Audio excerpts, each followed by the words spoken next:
Ya Tuhan, kita bersyukur karena Tuhan Yesus baik bagi kita semua, dan terlebih saya, di mana saya masih dipercayakan untuk memimpin ibadah minggu untuk ketiga kalinya, sekaligus pimpin ibadah yang terakhir Jemaat Gemit Sarpat Namodale.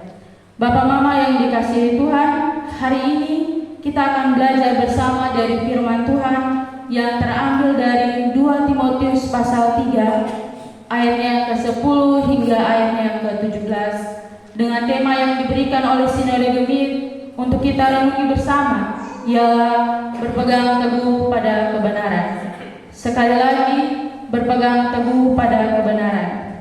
Bapak Mama yang dikasihi Tuhan, kita sedang berada di masa perkembangan ilmu pengetahuan dan teknologi informasi yang besar, yang dapat menimbulkan berbagai dampak positif dan negatif. Contohnya, saat ini berbagai informasi dapat diakses dengan melakukan smartphone. Masalahnya, tidak semua informasi itu dapat dipertanggungjawabkan kebenarannya. Ada informasi yang tidak benar dan tidak sesuai fakta. Hal inilah yang dapat mempengaruhi pandangan kita tentang kebenaran. Padahal Tuhan menghendaki kita agar kita hidup di dalam kebenaran. Jika demikian, apa yang dapat kita lakukan sebagai orang percaya supaya tidak terjerumus pada ketidakbenaran? Dalam 2 Timotius pasal 3 ayat yang ke-10 hingga 17 menekankan kepada kita semua pentingnya berpegang teguh pada kebenaran melalui teladan hidup Paulus. Teladan adalah sesuatu yang patut ditiru atau baik untuk ditiru, seperti tindakan, perilaku, sifat, kepribadian, dan lain-lain. Berkaitan dengan teladan, Paulus telah menjadi sosok teladan di mana ia adalah yang sangat rajin dalam mempelajari dan mengajarkan firman Tuhan. Meskipun dia menghadapi banyak kesulitan, tetapi dia tidak bosan untuk mengabarkan Injil. Dengan demikian, Paulus mengingatkan kepada Timotius dan orang percaya untuk mengikuti ajaran, cara hidup, dan iman yang telah terbukti melalui kesabaran dan ketekunan dalam menghadapi penganiayaan. Masa kanak-kanak Timotius dibesarkan dalam pengenalan akan Allah.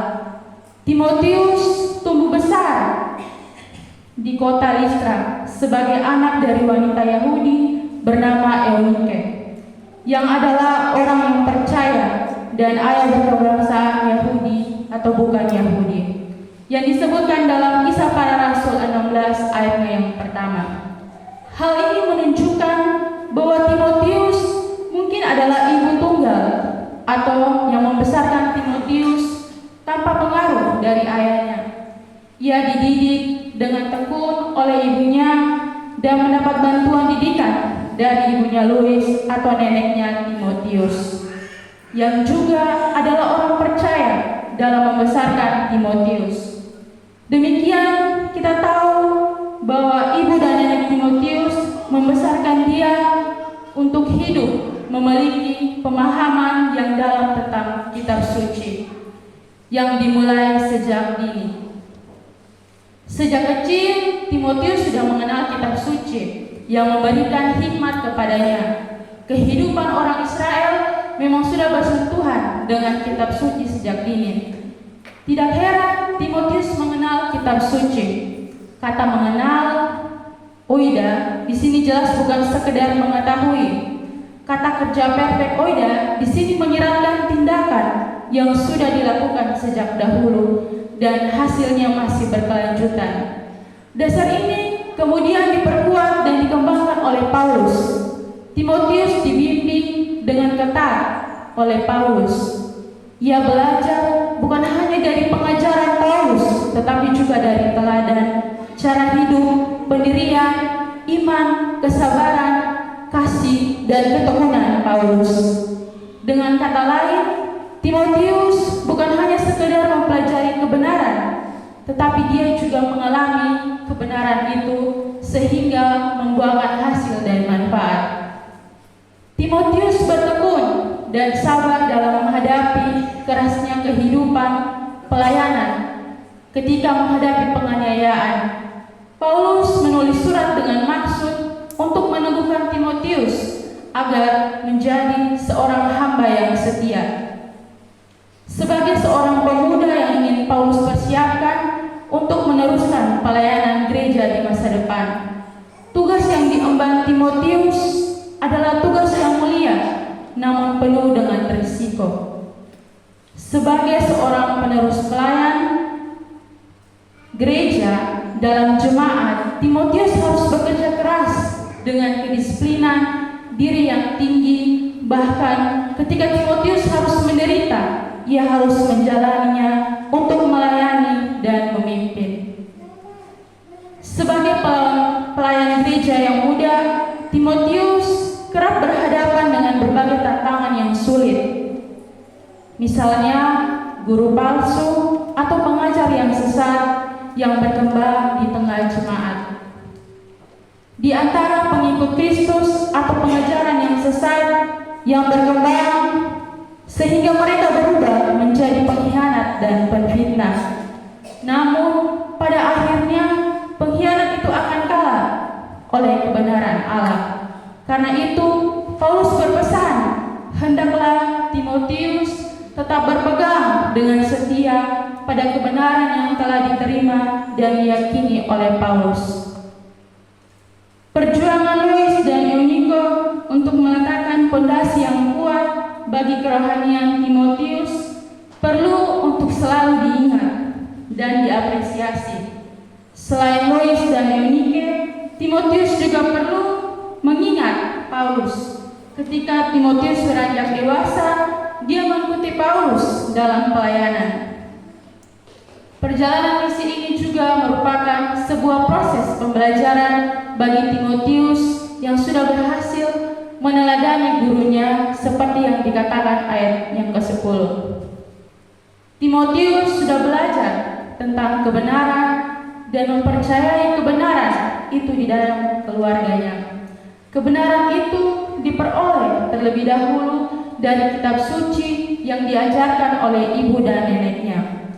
Bapak mama yang dikasihi Tuhan, sama halnya di kehidupan kita masa kini sebagai orang tua. Tugas kita adalah mendidik anak agar tidak menjadi anak-anak yang diombang-ambingkan dengan ajaran sesat di sekitar mereka. Di era digital ini, anak-anak dengan sangat mudah memperoleh informasi mengenal perkembangan yang terjadi jauh berjuta kilometer dari tempat mereka. Tetapi informasi yang disajikan dalam perkembangan teknologi ini belum tentu akurat kebenarannya. Dan yang paling mengerikan, anak-anak bisa saja tumbuh dengan menyerap pengajaran salah yang membentuk karakter mereka. Sebagai orang tua, tentunya kita tidak bisa melarang anak-anak kita untuk tidak melihat perkembangan di luar sana. Tetapi ketika kita bisa mendampingi mereka, menyaring setiap informasi atau pelajaran yang mereka peroleh, dan sebagai orang tua Kristen, kita memiliki Alkitab sebagai dasar hikmat dan dasar pedoman yang kuat. Di antaranya banyak ajaran-ajaran dunia yang melenceng. Kita bisa lihat di dalam Roma 12 ayat yang kedua. Jangan sampai kita kalah dengan pengajaran dunia, dan jangan sampai anak-anak kita tumbuh dengan pemahaman pengajaran yang salah. Mendampingi pembentukan karakter mereka sedari kecil dengan menggunakan Alkitab sebagai bahan pembanding atas apa yang terjadi di dunia. Ini akan sangat membantu orang tua untuk mendampingi anak untuk tetap pada jalurnya, yaitu kebenaran yang berdasarkan pada firman Tuhan. Kalau kita mampu untuk hidup dalam kebenaran, maka buah dari kebenaran adalah buah-buah roh.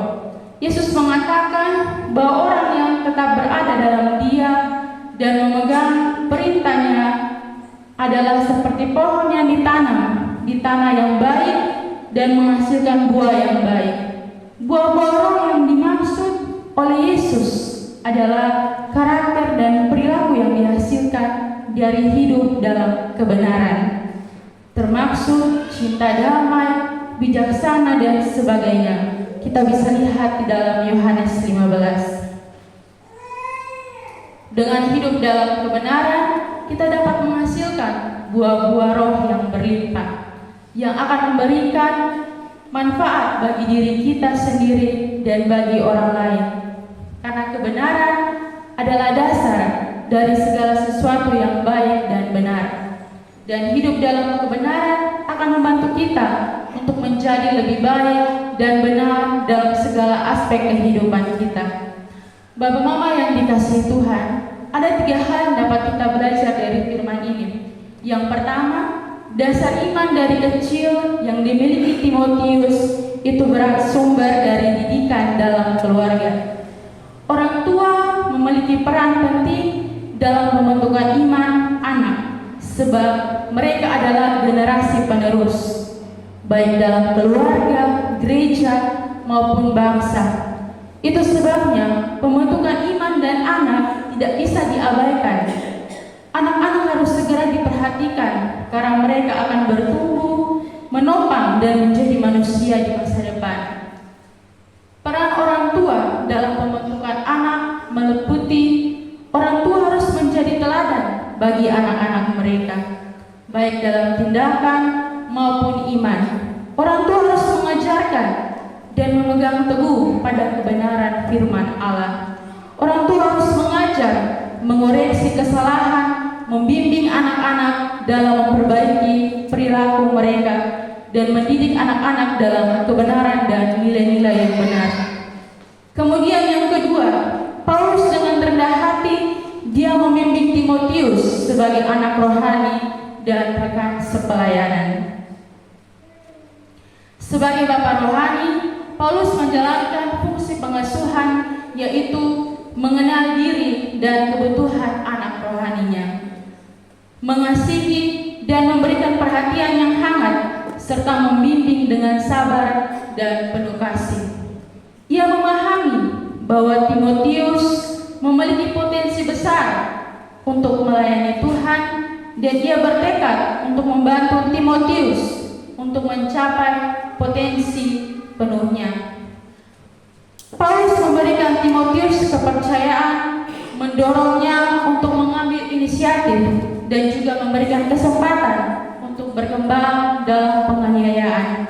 Begitu juga kita sebagai orang tua Kristen, kita harus mendidik anak-anak kita dengan rendah hati, kesabaran, dan kasih sayang.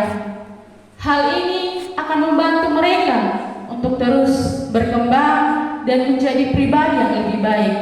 Dengan demikian, anak-anak kita akan hidup dalam kebenaran dan berpegang teguh pada kebenaran dalam menjalani kehidupan mereka. Kemudian yang ketiga atau yang terakhir, Alkitab adalah dasar pertumbuhan iman.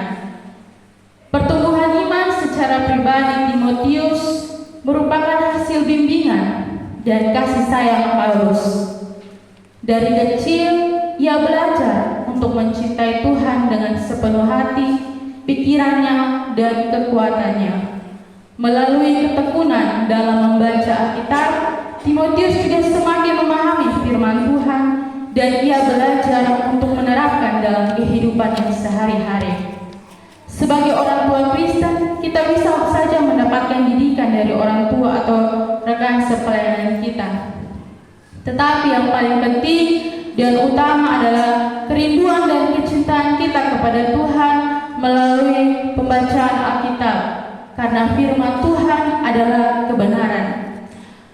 Percuma kita punya Alkitab yang ukurannya besar, atau Alkitab yang dibeli dengan harga yang mahal, atau punya Alkitab baru terus. Apalagi anak zaman sekarang, kalau lihat Alkitab huruf sepudar-pudar, pasti langsung orang tua beli baru, atau ada coretan spidol warna-warni sedikit pakai alasan untuk orang tua beli Alkitab yang baru. Teriak mama dan bapak untuk cepat-cepat beli. Giliran beli, nanti 1-2 hari dong masih rajin baca Alkitab karena Alkitab baru. Tapi tunggu seberhari-hari kemudian, itu Alkitab dong simpan sampai berdebu. Tunggu kau mau pergi ibadah atau mau buka dan baca. Di sini ada yang begitu kok, tapi saya yakin anak-anak Jemaat Sahabat Namodala tidak begitu. Bapak Mama yang dikasihi Tuhan, firman Tuhan berkata, tetapi yang kesukaannya ialah Taurat Tuhan, dan yang merenungkan Taurat itu siang dan malam. Orang-orang yang sungguh senang dengan kehadiran Tuhan dalam hidup mereka pasti juga senang dengan adanya Alkitab, karena Alkitab adalah pewahyuan dari Allah akan kehendaknya dan satu-satunya jalan untuk menuju kebenaran di dalam Dia. Dengan kita membaca Alkitab, bukan hanya itu saja, tetapi Alkitab dapat memberikan pencerahan rohani dalam hati kita. Ketika kita rajin membaca Alkitab, maka kita semakin memperdalam hubungan dengan Tuhan. Begitu juga dengan iman kita. Dengan kita rajin baca Alkitab, suka dengar firman, dan suka merenungkan firman, maka iman kita semua akan terus bertumbuh secara pribadi dengan baik di dalam Tuhan. Melalui firman ini, kita belajar untuk mengetahui kebenaran dalam kitab suci. Maka kita akan mampu membedakan ajaran mana yang benar dan yang tidak benar. Dengan berpegang teguh pada kebenaran, kita membuka diri untuk terus diajar, untuk menyikapi kesalahan, serta untuk bersedia memperbaiki kebiasaan dan cara hidup kita yang salah. Tuhan Yesus memberkati kita semua dengan kebenaran firman-Nya. Amin.